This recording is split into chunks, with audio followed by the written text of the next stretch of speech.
comentarles qué está pasando en la actualidad. Sabemos que sobre esta ley de teletrabajo vamos a tener distintas cuestiones, tenemos distintos elementos. Tenemos el decreto, sí, el decreto que estableció que la ley y, digamos, se promulgó en 14 de agosto del 2020. Tenemos otro decreto que estableció la reglamentación en enero de este año. Después tenemos una resolución que dijo que, bueno, a partir del 1 de abril tenemos una ley de teletrabajo vigente que explicó por qué demorábamos tanto tiempo en ponerla en vigencia, y después otra resolución del Ministerio de Trabajo que dijo que por más que haya mucha gente que está trabajando en su casa, no se va a aplicar esta ley porque necesita el consentimiento por escrito. Lo real es que necesitamos todos estos instrumentos para poner en ¿qué? Para poner en vigencia una ley que tiene apenas 20 artículos. Que la ley, ¿qué hizo? ¿O cuál es su principal objetivo? Establecer presupuestos mínimos y legales de esta nueva modalidad de teletrabajo, que puntualmente lo único que les digo es una modalidad más dentro de la ley 2744. ¿Por qué? Porque lo que hace es incorporar el artículo 102 bis a ese título tercero, ¿sí?, que tenemos en la 2744, y nos define teletrabajo, una definición que ya se venía manejando, sí, con el PROPET desde el 2012 en adelante, y hablaba de, habrá contrato de trabajo cuando se realice una obra, se realice un acto, ejecute una obra o preste un servicio en relación de dependencia, algo muy importante, sí, para los tiempos que corren. Se estableció la ley de teletrabajo en relación de dependencia. Y cuando las actividades se efectúen en el domicilio de la persona que trabaja o en lugares distintos al establecimiento principal del empleador, siempre y cuando se utilicen como principal mediador las TIC, ¿sí? Esta ley siguió estableciendo los derechos y obligaciones que van a tener las personas que teletrabajan y delegó prácticamente la mayoría de su articulado en las convenciones colectivas, ¿sí? Dijo que la jornada debía plasmarse por escrito, una cuestión que por ahí era bastante razonable. Sí estableció principios fundamentales en el cual dice, digamos, que es necesario empezar a cambiar nuestra mentalidad, ¿sí? Estableció que se puede trabajar por objetivos y no por horas necesariamente, ¿sí? Y después nos habla de las plataformas de web o los software que tienen que establecer el tema de la conexión.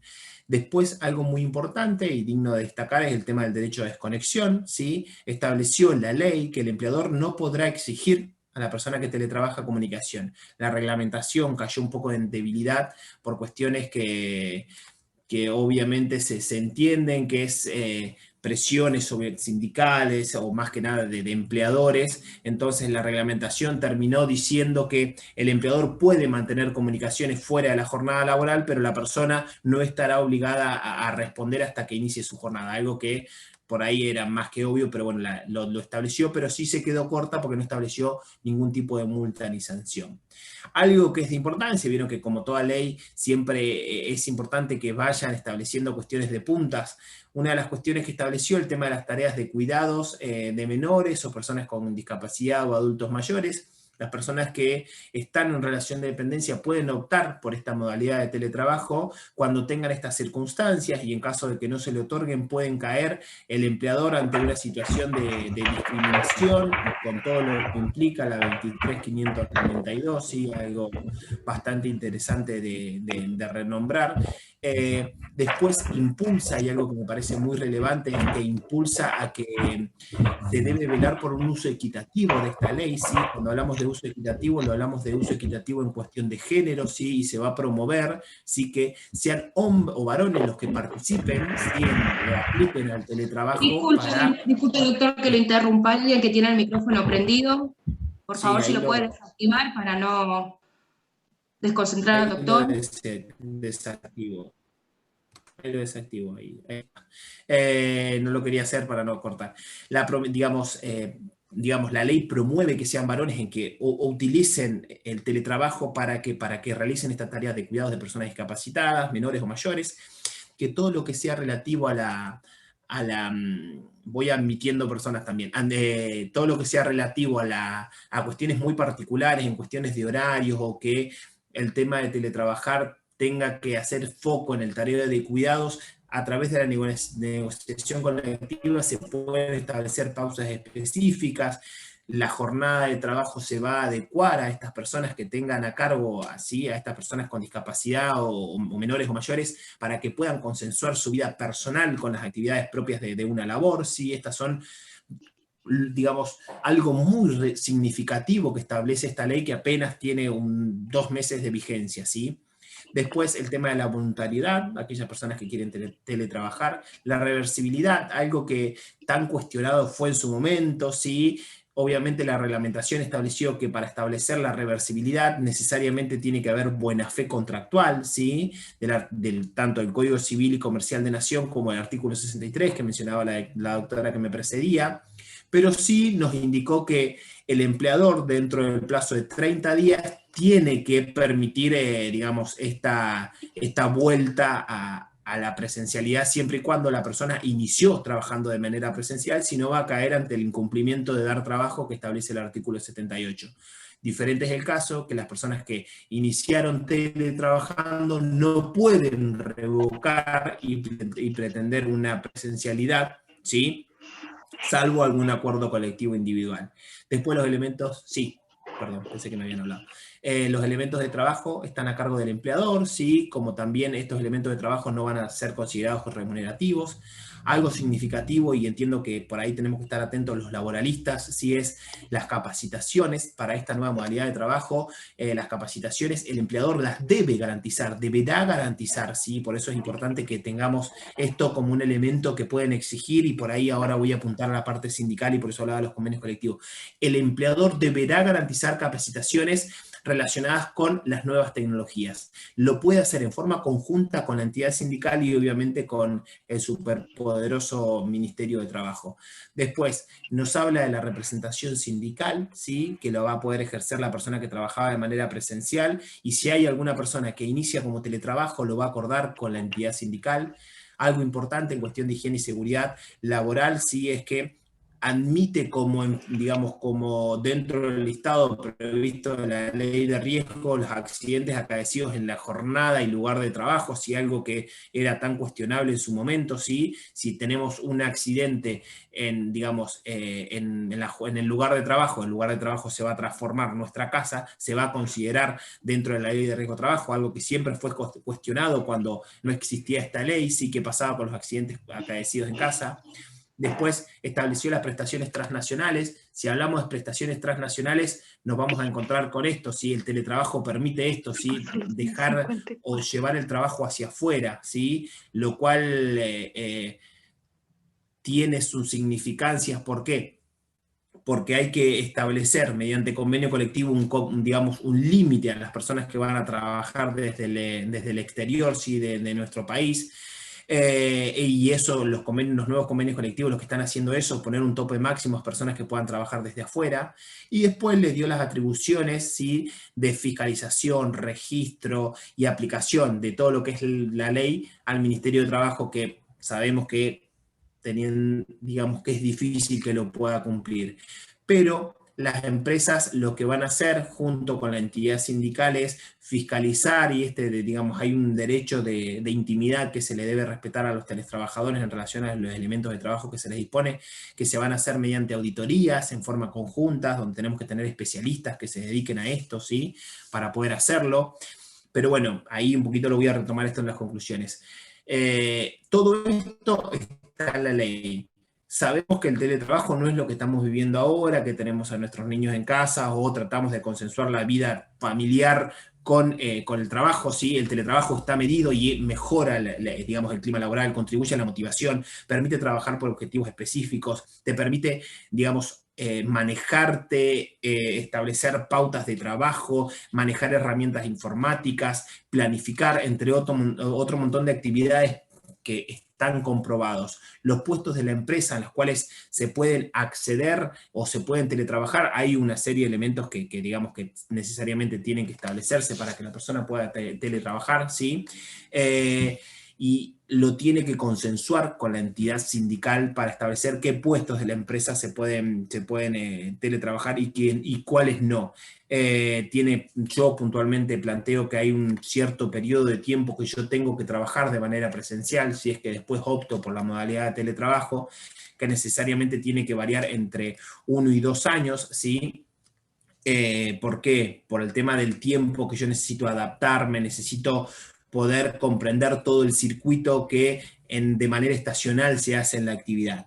pero bueno, es importante, o algo que rescato mucho de la ley, que en su momento cuando iniciamos esta pandemia por allá en el 2020, si a inicios del 2020, teníamos empleadores que estaban, digamos, exigiéndole a los trabajadores que, digamos, trabajaran desde su casa, porque así lo mandaba un decreto, sí, y digamos, surgieron cuestiones muy aberrantes en el sentido de que le ofrecían los elementos de trabajo, se los ofrecían para que se los pagaran en cuotas, un montón de cuestiones muy importantes, siendo que realmente son elementos de trabajo que, como salió la ley, gracias a Dios, los debe asegurar la empresa, ¿sí? La conectividad la debe asegurar la empresa, el equipamiento lo tiene que dar la empresa, las cuestiones de higiene y seguridad la tiene que dar la empresa. Hay un manual de buenas prácticas de teletrabajo que tiene prácticamente 10 años, que cuando uno lee ese manual de buenas prácticas, ¿sí? Que está dentro del Ministerio de Trabajo, cualquier situación que se da en ocasión de trabajo, ¿sí? En el hogar está cubierto por ahí, establece pausas de trabajo, ejercitación, digamos, postura, cuestiones de higiene y seguridad, en el sentido del cableado, de cómo tiene que estar compuesto el escritorio, el tema de la silla ergonómica, cuáles son las cuestiones lumínicas, todas las cuestiones de espacio, todo está escrito y hace más de 10 años, ¿sí? Entonces es importante por ahí retomar estos elementos, ¿sí? Y es importante que sea el sindicato, porque yo lo que veo es la persona de manera individual es difícil que logre, ¿sí? Logre muchos derechos que realmente están garantizados y, como estoy mencionando, están regulados. Yo creo que es el sindicato el que tiene que poder reinventarse, ¿sí? Para poder ir a, digamos, lograr generar una confianza que muchos sindicatos han perdido, ¿sí? Han perdido por su, digamos, estructura actual, que no es, digamos, conforme a nuestra nueva realidad, a nuestro nuevo ejército de trabajo, como llaman los sindicatos, ¿sí? Necesitan reinventarse, actualizarse, ¿sí? Y yo lo que planteo es que no necesariamente tenemos que llegar a una convención colectiva para ver quiénes entran dentro de la convención colectiva, quiénes se van, a quiénes se aplican. No necesitamos llegar a toda esa burocracia, ¿sí? Que nos plantea la ley, ¿sí? Sino que las comisiones paritarias, digamos, que pueden estar o no reguladas en un convenio colectivo, pero si no están teniendo en cuenta el avance de la tecnología y las nuevas modalidades de trabajo y estas funciones que por ahí teóricamente les menciono, de interpretación, conciliación y normativa y complementaria, tiene toda comisión paritaria, la misma ley indica que se pueden convocar atento a las nuevas realidades, ¿sí? Y realmente dentro de estas funciones normativas nos indica cuando se proceda a clasificar las nuevas tareas que se creen. Si estamos trabajando o haciendo actividades que antes hacíamos de forma remota, estamos ante nuevas tareas que se están creando.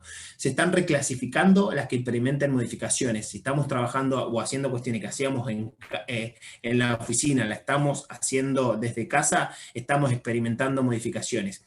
Y por último, de estas funciones normativas, nos dicen que si por efecto de innovaciones tecnológicas o nuevas formas de organización de la empresa, estamos ante una clara nueva organización de la empresa. O sea, la comisión paritaria no necesita más que una comunicación por parte de la entidad sindical al empleador para establecer nuevas pautas de trabajo, ¿sí? Algo que es súper claro y evidente, ¿sí? Y las decisiones que adopten esta comisión paritaria quedan incorporadas a los convenios colectivos sin requerir su homologación, ¿sí? Se establecen, se pactan y tienen plena vigencia, ¿sí? Entonces, yo necesito, ¿sí?, que un sindicato reinventado, actualizado y algo muy importante, que respete una ley, ¿sí?, como la 25.674, que dispone que cada unidad de negociación colectiva debe contar con una participación proporcional de mujeres delegadas en función de la cantidad de trabajadores en dicha rama.